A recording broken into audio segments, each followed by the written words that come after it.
Extreme G Racing Association is a futuristic racing game and would be the fourth and final installment in the Extreme G series, with this entry featuring expanded selections of tracks and all new weapon systems compared to previous entries. But the gameplay would follow that of previous titles and wouldn't really change up the gameplay all that much, but it does have some noticeable differences with regards to the visuals and just some of the aesthetics involved, with a different selection of racers, tracks and even bikes to use, and the game can reach crazy speeds on the track, and it also does have great sound effects and music that really suits the aesthetic of what the game's going for. So players can choose between 8 different teams, each with their own individual bikes and strengths and unique traits that they can use or take advantage of, that will have different aesthetics that will suit different play styles, with the aim to win all the tournaments that are available in the game. With it being a futuristic game, it does have a very dark aesthetic and vibe to it, and you can see that with the graphics, but even the level of detail here is truly incredible for a PS2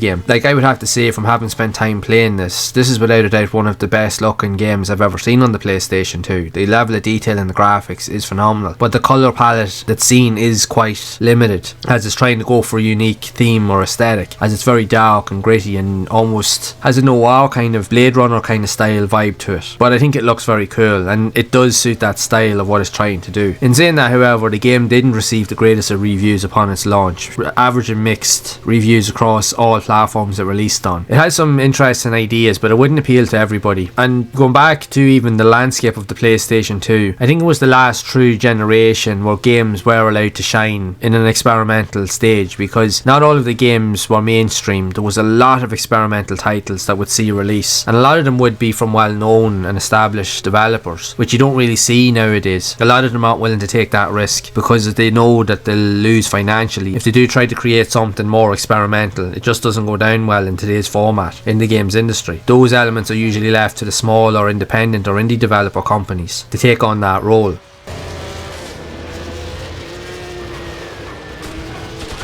You'll make it so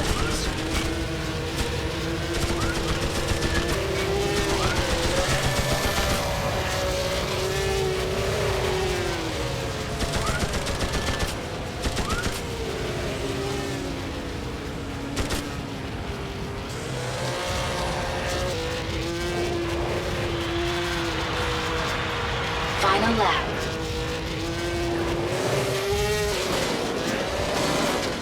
So a lot of games like this nowadays, you simply just don't see them on modern platforms. Unless they're an indie game, you won't see them from mainstream developers anymore. But it's not to say that they're all bad, they just don't appeal to every type of player that's out there. But if you're a fan of racing games, like if you're a fan of this series, if you're a fan of Wipeout and other futuristic racers of a similar caliber that also saw release on these consoles, and this is another one definitely to try out. But again, it won't be for everybody, because it's different, it's unique, let's just put it that way. But visually it's very impressive, I have to say. With that being said, it is another interesting title that might be worth a look, and if so, I would love to know your thoughts of it if you have played it yourself back in the day. Are you a fan of the style of futuristic racer? Are you even a fan of the series overall? So be sure to share it down in the comments below. And if you would like to see more content around more interesting and quirky futuristic racing games like this that did see a release on the PlayStation 2, then you can check out this playlist right here.